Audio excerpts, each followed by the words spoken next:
We did, of course, want to say thank you to John and Joe, local manufacturers here in the great county of Los Angeles, in the great city of Chatsworth.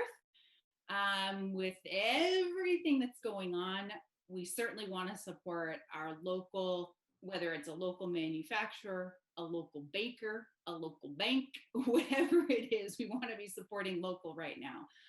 Because it's just a crazy time in our world. So we really appreciate you coming out for that. And I'm just going to say this one thing that may be sort of an unknown fact about Hevi Lite, and that is nearly 50% of the products that come out of their facility are either modified or they're pure custom. Now, custom obviously with their wheelhouse, but custom meaning that it was a brainchild of one of you on this call. And so we want to acknowledge you guys for that and for your creativity, and for Hevi Lite being the manufacturer that you can go to when you have that brainchild and you want to see if it's something that can get done. So with that, I'm going to turn it over to John, who is now going to share his screen.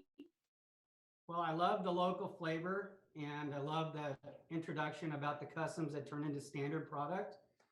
I think that one of the first things I wanted to say was that I'm looking at all these people that are on here right now, and I know most of you, and I've known most of you a really long time, and Joe as well. And you know, we're about to approach 20 years, believe it or not. January 3rd, just a few weeks from now, will be our 20-year anniversary.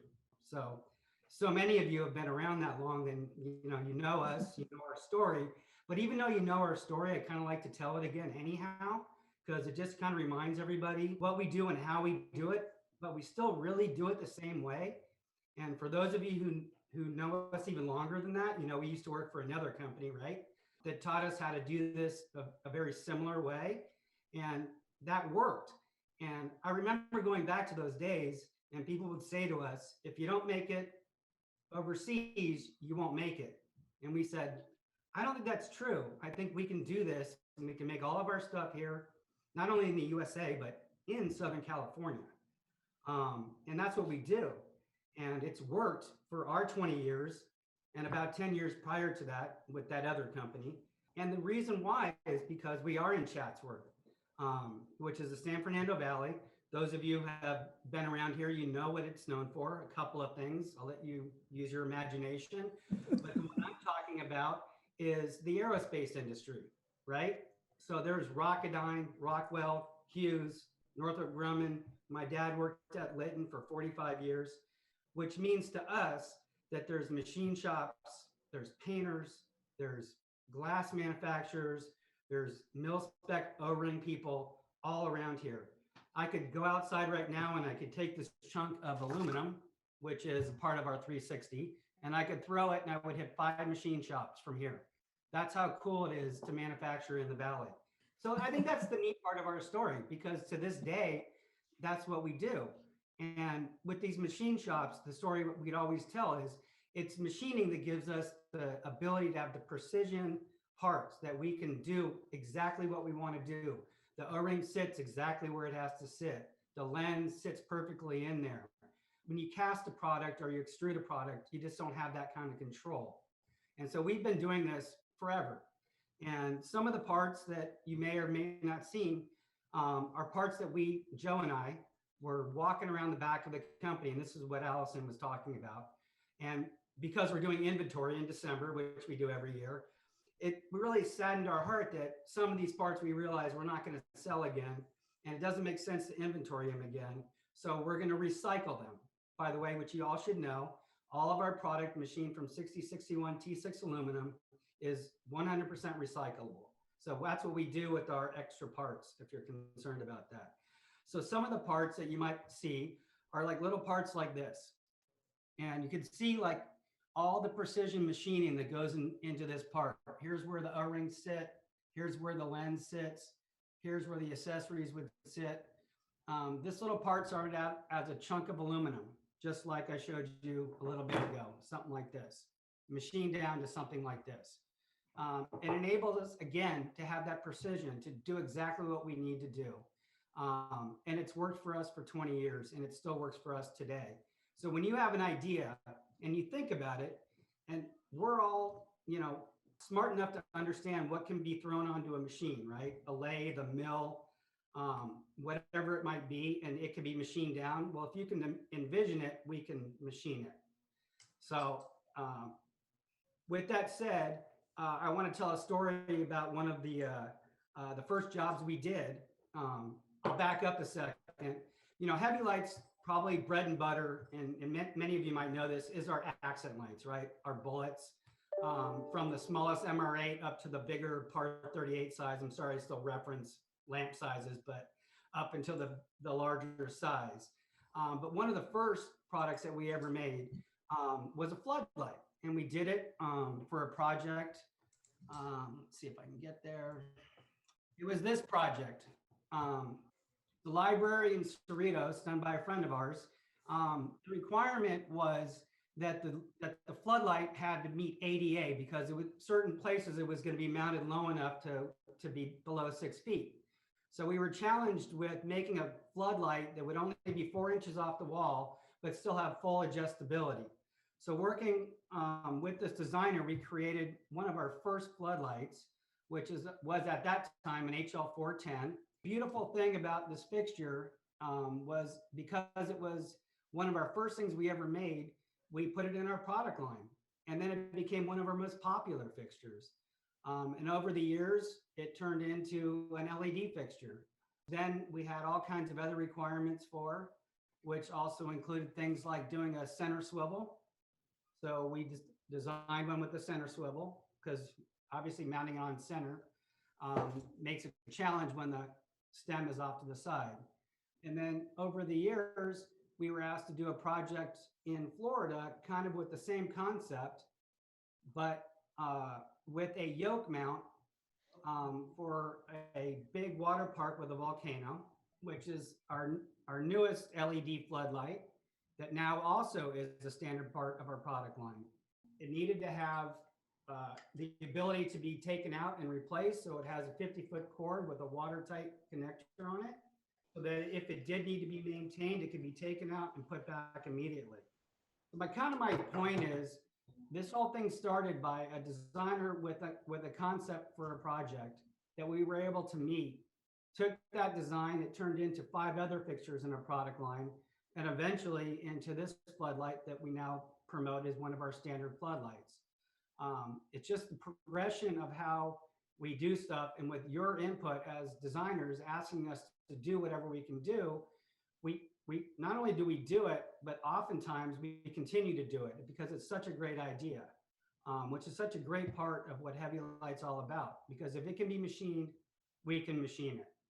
And so I think that's a really neat part of the story. So that was one of the first fixtures that we had ever produced.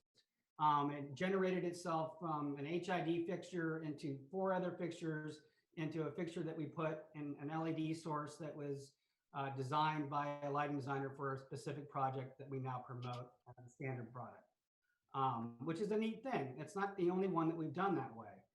The same fixture we've used now on sign lighting. So off a sign pole aimed back at the wall. We've also put it on 12-foot tall poles. I think we did a tennis court with it one time. All kinds of different configurations. Just anything that people ask us to do, we can adapt our fixtures to. So that was a really fun part of what we did.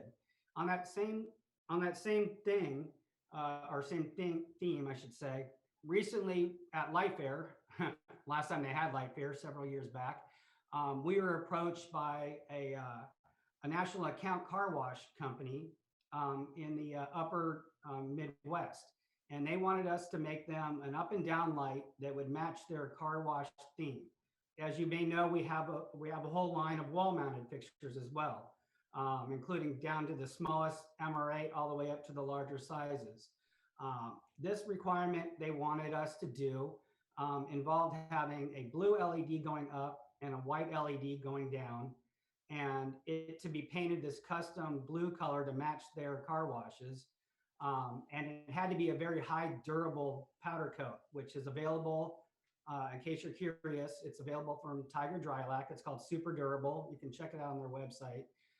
It's a little more pricey. It's got a little more buildup on it, but it is super durable. And so we did this project recently, and I think I had it up a little bit earlier. Here we go. And you can see it there, and that's this fixture, which is a beast. And you can see it's got the blue and the white, and it's fairly large, and it's a really beautiful blue color. This was designed specifically for this car wash. It's a chain of car washes all through the upper Midwest. I think we've done hundreds of them by now. And it was, again, designed specifically, a standard product turned to exactly what somebody needed. And now it's become something standard for them in the national account that we do on a regular basis. And it's really exciting. And it just opens up the arena to do all kinds of other things. So now the same developer has moved on to a smaller size, about a par 20 scale size, with a white up and down, but with a different configuration of boxes and mounting hardware for different applications. So again, an idea from someone came to us, we developed it, we created it, it turned into one or two more ideas after that. It really is kind of our specialty. So this was a really fun project. We're still doing it. As a matter of fact, we're shipping, I don't know, about 100 of them probably this month, hopefully, if we get done with inventory soon. I also wanted to kind of mention that we do have some new product lines. Hopefully you've all kind of been aware of them, but I know that we're known for our bullets. I know that we're known for our custom capabilities, but Joe has been creating all kinds of new and unique designs. One of which is our family of path lights, are what we call bollards. They're bollards, but they're smaller scale bollards because that's what Hevi Lite does. And so we have a whole line of them now. We have ones that are very, very slim, which we won an award for at Light Fear a few years back. Some of the parts that some people may have seen are represented in this part itself. We do them in round in a couple of different scales. And then we also do them in squares. So we have square versions too in a couple of different sizes. So this is a whole new family with different LED options, different wattages, different color temperatures, whatever you can think of, in different heights and different capabilities. And it's a new family. And I don't know that a lot of people look at us for bollards, but they are built like a normal Hevi Lite, meaning it, again, it comes from solid chunks of aluminum machined down and are very, very durable and very, very strong. And so the bollards themselves are, are very capable for both commercial and residential applications. Someone said, that's a really nice shape and design. Can I put it in a wall as a step light? So we created it as a step light that goes into a wall. Again, another idea of a lighting designer, and something, and I wish you could hold this fixture because it weighs about 5 pounds, which is a good thing, but it's made of solid aluminum and it will last. And it's something that we're really proud of, and we're going to put into our standard product line as a step light as well. John, a little bit more on that recessed fixture. Is it readily available right now? And what kind of lumens are we talking about in something like that? Joe, this has the 3 and the 8 LED in it? Yeah, so you're looking at something like 300 lumens out of that guy. So Joe is showing you the page with a lot of the pathway lights on it. This guy, hopefully you can all see this, which has got this really unique kind of slim base with a very slim stem, and then it has a backlight element to it too. So it was designed specifically to be a path light, but at the same time backlight and wash the walls and the foliage behind the actual pathway. Again, an idea of a lighting designer that we created and turned into a standard product. We also had a really good concept from another lighting designer who I know is on here, for a double-headed bollard, which we presented at Light Fair 2 years ago. Well, I think it was the last one we had. Joe's going to it now. And this is very exciting because it has two heads. It has the downlight element here to light the path. And again, an uplight element on the back to light up behind it. These are both rotatable. So you can rotate these, you can aim them in the same direction, in different directions, and just do all kinds of different applications with this one head. Again, heights are you can specify different heights. And this is about a 3-inch diameter bollard. And if you can see, it's really a wonderful piece of machinery. So this has also becomes part of our standard product line now. So those are literally two separate parts at the top. Yes, that and they in the field can be moved. Of each other, correct. And one of the other things that we've been working on for a while are like little small mini fixtures. We call them mini heavies. And this is one of the ones we've done recently. I believe, Joe, you have that one we did just on that job recently with the louver on it. Yeah, I do. But this is a little guy, if you can see it, it's a little micro. It's designed for a recessed application. And this one has louvers that can be open or it can be slotted. We basically can machine it any way you want. And other applications will include a little micro dot uplight. So we'll have a little recessed can that you can insert this into. And it can also be a downlight, of course. So these are some of the new micro minis that we're sort of coming out with. This, by the way, just happened to be on my desk. It's inside of one of our fixtures, so you never see it. But this can be, it's actually a pendant fixture. So this is a tiny little fixture that isn't even, we don't even have a spec sheet for just this because it's inside another fixture. But these are some of the little tiny things that we're starting to explore. You're talking about pendants, so I thought I'd mention we do all these pendant catenary type fixtures now, even in hot pink, if you're interested. What job was that for? I don't remember, but I know it was here in Los Angeles. I think somewhere down in Irvine. It's a Victoria's Secret. What's that? Victoria's Secret, right? Yes, it was. You're right. And even with an acrylic element to it. I know this was up in Santa Barbara along a big walk area where they had a bunch of them suspended in the middle. So we've been doing quite a bit of that. Going a little bit back to the pathway lights, we also have been working with acrylics on the pathway lights too. John and Joe, Kathy Prisgoda has a question and she's asking if those micro minis are currently available. Yes, they are. Yes. And we do have a catalog page that shows the basic ones we did originally, the little rounds and the little squares. And there will be a page, I think a page of the minis. If it's not there, then I'll get it there. But yeah, they are readily available. And because it's all machine parts, the making it an open versus a slotted is not a big deal. And the lead times for machining aren't like lead times for making something from scratch. Because basically we're just going across the street to our machine shop and using the same chunk of aluminum, and Joe's just giving him a different CAD drawing to machine that square face, that round face, or the grilled face, whichever it might be. But the housings are the same, the LED package is the same, which makes it, as Allison said at the beginning of this conversation, although it might seem like it's a custom, at least 60–70% of it isn't custom, it's standard. It's just that little element, whether it be the trim or the mounting condition or whatever it may be, might be the custom part of it. Which again, if you have most of it done and most of it designed, it's not a full-blown custom. It doesn't take 12 weeks. It could take just a few weeks for the machining process, the painting, and then the assembly finally at the end.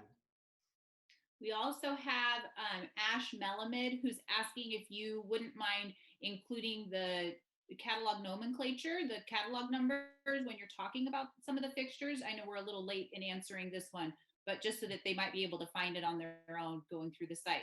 And of course, if you can't, just reach out to TLC and we'll be happy to get you what you need for cut sheets and things for all the good stuff that John and Joe are sharing. Yeah, I'll definitely do that going forward. A lot of the custom or modified fixtures have what we, and that's a good point, Allison, is what we call, we have a log here. If any of you have worked with us, you know that we have what we call a custom log or a C log, which are these numbers that Joe's showing you right now. So at any point in time, any of you can call Hevi Lite and go, I have an idea. I want to take your HL410, as Lisa did, and I want to change it into something else. Right there, and at that time on the phone or in an email, we can just go, okay, even though it's not designed, we'll just go, okay, here, we're going to log it in. Here's your number. Use this number on your spec. We'll define the parameters of the custom, and then we'll do the drawing and get you the information. But we assign it to you, your job name, the quantity of fixtures you have, and exactly what it is. So no matter where it goes, if you're specifying a project that's in Florida or that's overseas, if that has that number on it, it's tied to you, it goes back to you. Some of our designers, some of you are so fun that you'll take a custom or a modification that we did before, and you'll use that same number, but you'll change it. And we love when you do that because that just makes our paperwork so much. I actually love it, but Joe, you know, not so much. Misty, not so much. Yeah, Misty, not so much too. But what we'll do internally is assign a new number to it so that we have it in our system as a specific number. But at any time that you want to call us and you say, I have an idea, we can assign you a number. If that fixture doesn't turn out and doesn't, you know, become anything, that's not a big deal. It just goes in our file system as something that we can reference later in case it ever were to come back to us. And that's just something we do every day here, whether you notice it or not. I did talk about the minis a little bit. I did talk about the pendants a little bit and the pathway fixtures. We have quite a bit more pendants. I don't know if you've had a chance to look at them. Joe's showing them to you now. So many of these things people probably haven't seen. We try to bring what we can to different shows and stuff because it's really the only way that represents our product line. You know, looking at a picture is great, but it doesn't show the Hevi Lite quality and the detail of the manufacturing. So it's always fun to get stuff into your hands, and hopefully that'll happen again soon. But all of these things that Joe's going through right now are all ideas of you that you brought to us that we've been able to create and work with over time. So can you show live and in person the newest pendant, the square sort of arts and crafts style? Sector? Yeah. And for those of you who are old enough to remember, each one of these panels, Joe, why don't you tell them which one each one of these panels is? Oh, it's actually a floppy disk. It was inspired by an old floppy disk that I found on my desk. So it's something from last century, if any of you remember those. I thought it was fun. It's 5 1/4 inches square exactly. So one of the designs will probably be the actual floppy disk itself, just for fun. And we can cut any design. You know, John's showing one with a little square pattern, but it could be anything. If you guys have an idea, if you want a happy face on there, you want stars, dots. We have like 5 or 6 standard ones that we've designed, but it's fun because it can be just about anything on those panels. So it's fully customizable. I'm actually going to spotlight Lisa Passamonte right now, who has a question, if you wouldn't mind asking live and in person, because that is what John has been waiting for all this time. So I want to know if you guys are exploring any solar options in the years to come. And I know that, Joe, we had explored solar options 16 years ago and how hard it was. So I'm curious what you're looking at moving forward. Well, I mean, it's a thought. We did learn a lot from that experience that we had so many years ago. It was difficult then because of the power, but because of the efficiency of the LEDs now, we think that we can actually do something. We can and make it, you know, decorative as well, not decorative, but make it elegant. um, what's the saying? Make it simple but significant is one thing that we like to say. So yeah, with a new technology today, it is a viable option. Lisa, and if you have any ideas for types of products, I know last time we were working on a bollard.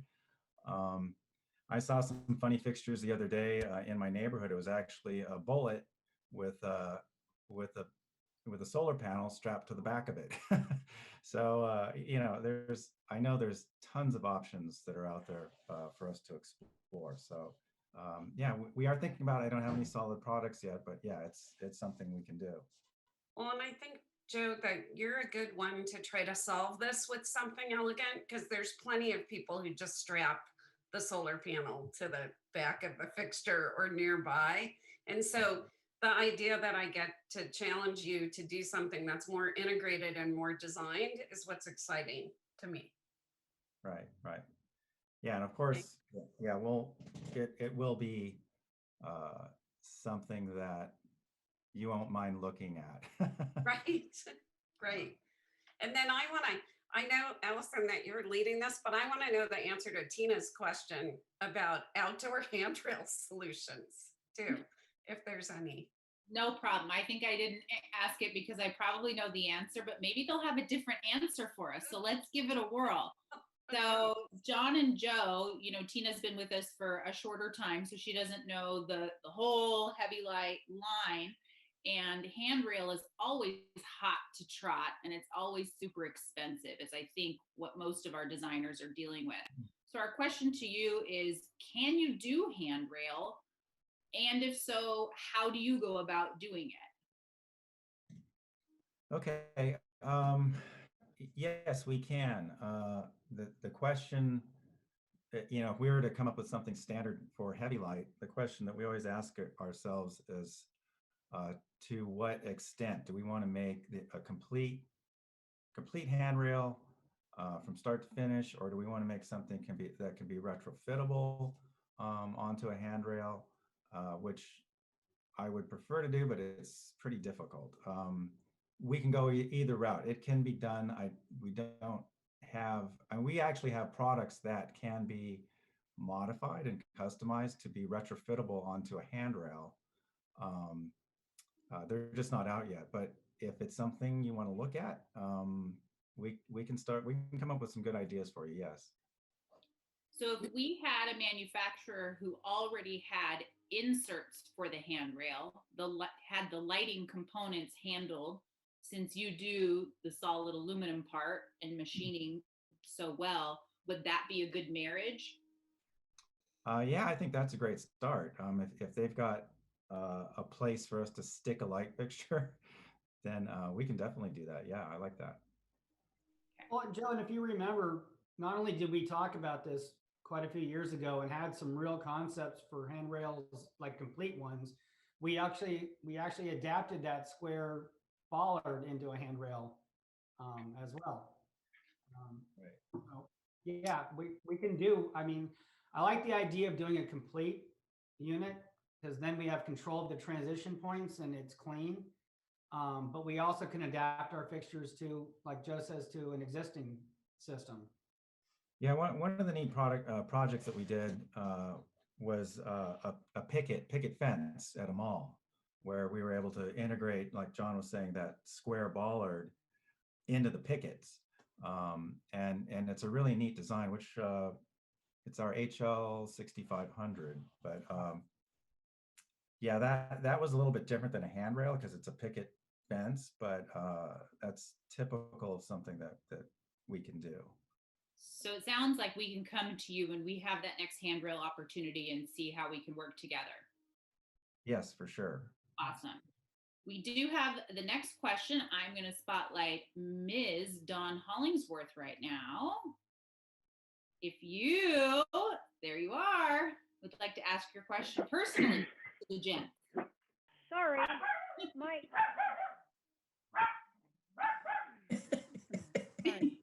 Question? This is what makes it fun. Okay, this is a majestic Puwawa.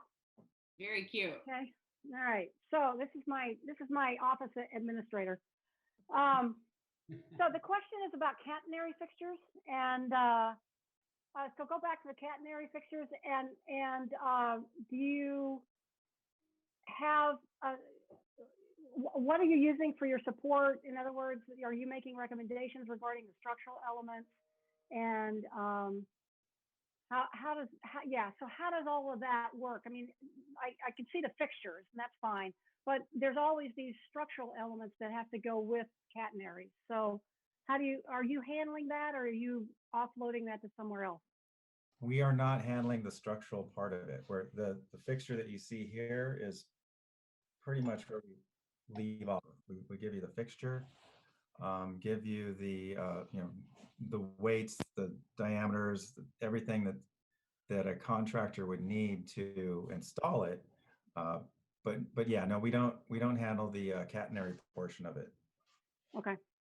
Yeah, there's too many variables involved, but what Joe said is exactly right. What we've done is work with the people, whatever the design team or the contracting team is, to give them, as he said, the weights, the sizes, all the information they need so that they can appropriately, design their systems. Most of it's stainless steel cabling. And it's just difficult for us to determine the lengths and what's required. What we do sometimes is these fixtures do have in and out wiring positions, like right here. And oftentimes they will ask us to give them certain lengths of wire going in and out of them so that they can mate to the next fixture. That we can provide. So Okay. It's kind of a marriage of both things. It's just working together and figuring out what needs to be done. Okay, thanks. Cool. John or Joel, is there somewhere in your webpage where you have like a design guide idea on how to place your bollards? Because it seems like you guys work a lot with the distribution of your fixtures. So is there something in your webpage where you have maybe design guidelines on how far away to space them? No, I think we just basically provide the photometrics because the requirements are different on how to space them, but we don't have exactly what you're requesting. We could generate it, but it's not something that's on the website. The photometrics are on the website that'll tell us, what kind of pattern you're going to get and what kind of spread you're going to get, but not really laying out, exactly how far apart they should be. Thanks, Carol, for your question. Everyone loves your dog, Dawn. Thank you. She's a cutie. But she can see outside, and so she like sits in the window and then she barks at all the dogs that walk by. So it can be a little. Or the Amazon guy or the FedEx guy. Yeah. So. I have a question about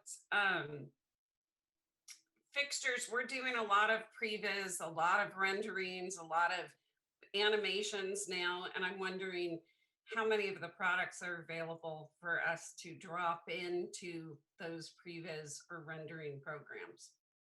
Not yet. No, we don't. I mean, we can give you our CAD files, but we don't have the Revits yet. Okay. So we'll take any 3D files you have. Okay. Yeah. So, all right. And if, honestly, Joe, if they were available as a download along with the photometric files on the website, that would be really helpful. Oh, okay. All right. Thank you. Thanks.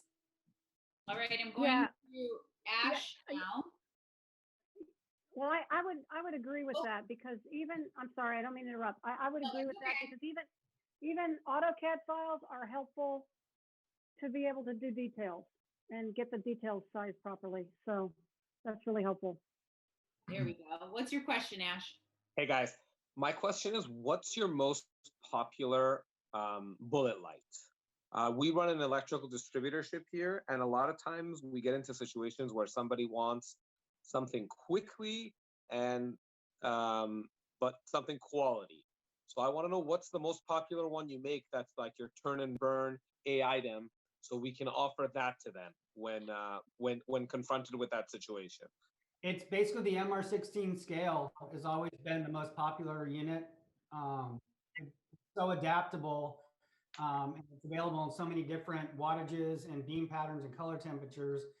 And it's something that we literally make in the thousands all the time. And we keep the fixture parts, the stem, the body, the hood, all here painted. And then if you specify, for example, I want 2700K, narrow flood, 8E LED, which is the high lumen output version of our LED, then it's just a matter of putting that component together, which is not requiring us to machine and paint. It's just requiring us to build. We also stock them in large quantities just with the bipen socket because there are awful lot of electrifiable lamps available. And those are on the shelf. I would say that the second most popular is just a little bit larger.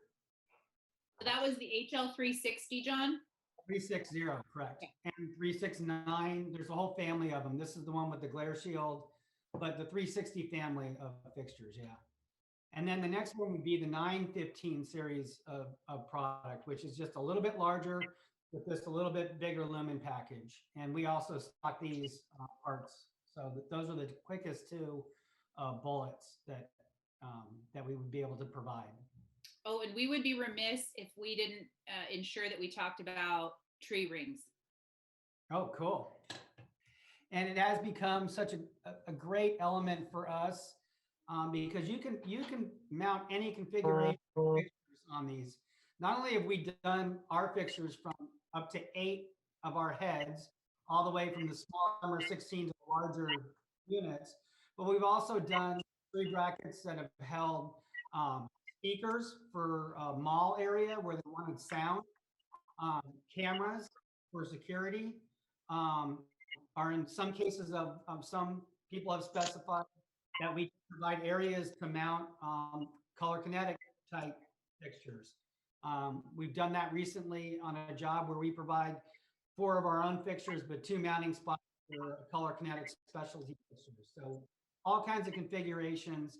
The tree brackets are available in multiple sizes. So you can do the largest tree you can imagine down to, we've done, even branches on trees, very small. And each bracket itself has about 5 inches of adjustability. And there's Joe's showing you the picture of the Anaheim Convention Center down by Disneyland, where there's about 200 of these brackets lining both ends of that walkway. 3 915s aimed up on the fronds, 3 915s aimed down to provide downlighting in the area. And it's just a beautiful job if you've ever seen it. And by the way, our tree bracket isn't like everybody else's, just so you know. A lot of times people call it out to be stainless. We make ours out of that same aluminum that we use, which is just as durable, especially in these applications where it's up and above, but it's also much lighter and it's much more easy to work with as far as the design and the different shapes and sizes we have to create. And so we really know that that's the best way to make it.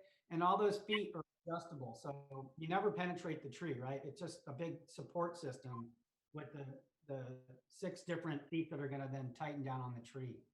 Like holding up your Christmas tree. Yep, exactly.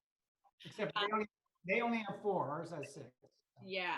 I also want to be sure that we mention the fact that the tree rings come pre-wired, and that's a big deal. So when we do definitely have some distributors on the line right now, sometimes designers aren't as clued in on this because obviously you're thinking about the aesthetics. But I know a lot of designers have been, just in talking with contractors, give me something that's easy to install or easier to install, or they thought about me, the contractor, in the process. And so we thank you, designers, that you are thinking about those things for the contractors, and Hevi Lite has too. So the tree ring comes pre-wired. Tell us just a little bit more about that, John. Well, and so this job is a great example of that because this bracket has 6 heads on it, right? And so if you imagine what it would cost to install 6 pendant fixtures versus the fact that we pre-wire all this to one box. All right, Hamble wants to talk about it since it was his job. Oh God. There you are, Ryan. Okay, I cannot let this one pass without talking about it.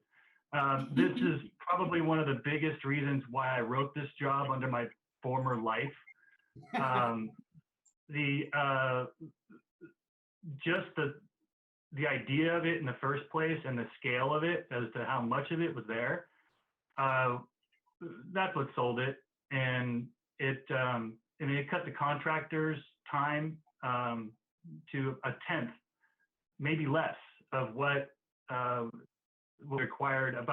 I think I vaguely remember the spec being kind of open, not just Hevi Lite, other options for manufacturers, but when it comes down to thinking outside the box and how does it come together, and you guys mentioned from an electrical contractor's brain, that's the part I'm learning these days. And there's a huge advantage in that on this particular project. That's what sold it, and it also morphed out of this from this particular project to some work in Hawaii I was doing with John. That's a few years back, but similar idea. But anytime that you can put something together to where the electrical contractor gets an advantage on the labor end, that's obviously our biggest concern, our biggest liability that we have. So I couldn't let this one go. That was a great job, and it simply sold it. It was hands down the best option. Well, you were at the meeting. You presented it to them. We have another question. John, I'm gonna show your video now. Asking about saltwater environments. Yeah, I just wondered, like when you're out there in Malibu and you put an aluminum fixture out there, the salt has a tendency to eat that thing in like a year. So what are you guys doing to combat that so that your fixture don't fall apart in a year? Well, I'll let Joe get to the technical part, but what I'll say just immediately is that all aluminum is not created equal. We started our company in Malibu, and we actually have the fixture right behind me. The fixture, we stuck it out on PCH for the whole time we were ever there. 6061 T6 aluminum technically is a non-corrosive aluminum. It doesn't have a copper element and it doesn't have porosity. Corrosion in aluminum is like a fire, right? You need two things. You need oxygen and you need a burnable element like wood, and that creates fire. In an aluminum fixture, the wood would be a copper element and the porosity would be the oxygen. And this has neither of those. So it simply doesn't corrode. If it were left raw in a salt environment, it would get a white oxidation on the raw aluminum, but it wouldn't actually eat into the aluminum. So it's a very stable aluminum. From that point, we actually then chromate conversion coat it, which is an undercoating that not only protects it, but actually eats into the aluminum and gives it an element in case the powder coat that we put on top is chipped or dinged. The chromate underneath will then still support the aluminum. One of our biggest customers is Sandals and Beaches Resorts down in the Caribbean. We've been doing those projects for I want to say 10 plus years now, with a designer who keeps specifying our product, and we're all over the place down there. And it holds up very, very well. So Malibu is not a concern. As far as we're concerned, anyhow. Joe, you have anything to add? No, I think you said it all. It's a 6061 T6 green grain aluminum, and it really holds up well. Our former company did the Grand Wailea in Maui about, I don't know, 30 years ago. 28 years ago. Yeah, and that was Leslie Wheel. And anytime I'm down there, I still see the same light fixtures. I mean, there's still the function working perfectly fine. So all right, guys. But it is a very valid question, John, because when I said all aluminum is not created equal, when you see something corrode the way that you're discussing, I would bet 90% of the time it's a cast aluminum part. And cast aluminum will corrode because it has porosity and it can control the exact aluminum that you're going to get. They might tell you it's a certain grade, but if it's cast, it's beer cans and whatever else is mixed in there. So Actually, can I just ask a quick question, John? We're getting a question about the kind of aluminum. Am I correct that you use solid billet materials and you CNC out these parts, and then if there's any kind of powder coating or anything like that, it's not required, right, to keep the integrity of these in the salt air? Is that correct? well, I wouldn't say it's not required. I mean, I don't, it's not going to corrode, but it would get an oxidation.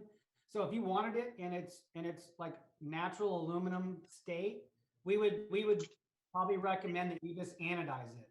Which Okay. is really clear. And just give it a protective element so the oxidation doesn't occur. But to answer your question, it would be fine in its natural state.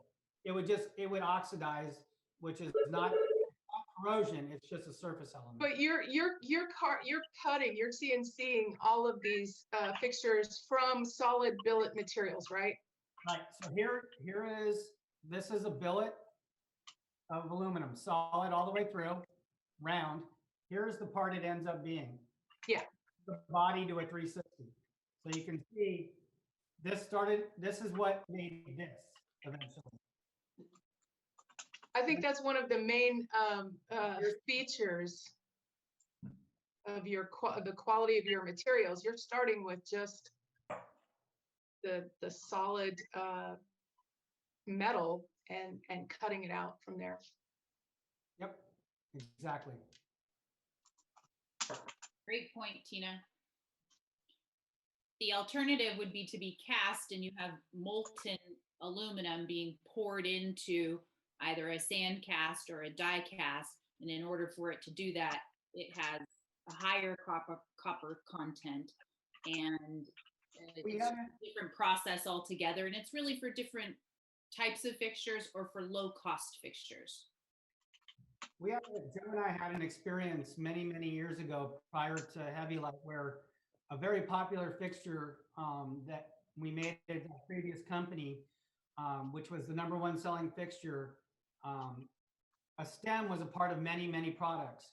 And we thought it would be really advantageous cost-wise to cast just the stem part of it. And we did. And within about a year, it was very quickly determined that that part of the fixture was the weak link. And we immediately stopped doing it and have never gone back to it because it didn't take long to figure out that that was the weak element. A lot of return. What's that? A lot of returns. In a very short period of time. And John, am I correct that you also work in brass and stainless, right? That's correct. That's correct. We actually did that 410 in brass. This is a Hevi Lite. That is a seriously heavy light. That's solid machine brass. Well, we thank you all for coming. We thank you for being loyal to our dear friends at Hevi Lite, for hanging in this year through all of its struggles and triumphs. And reach out, let us know how we can help you in your next project and with your next imaginative fixture that John and Joe can go to work on. And I'll leave you with this. You know, we're right here in Chatsworth, California. We're not going anywhere. We adapt to the times. Joe has us completely COVID certified. We actually have certifications all over the place. Every workstation looks like a shower because we've created showers for every single employee that's working back there, and we social distance and we wear masks and we do everything right. Because Joe is the man when it comes to our COVID safety here, as he coughs. Um, but we're not going anywhere is my point. And at any time when these times end or even before, if any of you ever want to come to visit our factory and take a tour and see all the machine parts and see actually how we do it, you're always welcome. And I've said that from day one. So when the time is right, let us know. We'll be here. We're not going anywhere. Awesome. Well, do you want to wave goodbye to everyone? Go to gallery view and give a big wave. Thanks, you guys. Thanks, everyone. Thank Thanks, you. Good to see you. Merry Christmas. Happy holidays. Happy Hanukkah. Happy Ash, Merry you and I will Christmas. go up there to visit. We'll see you guys soon. Hey, Bye, everybody. bye. Bye. Thank you. Thank you, everybody. So much appreciate the support.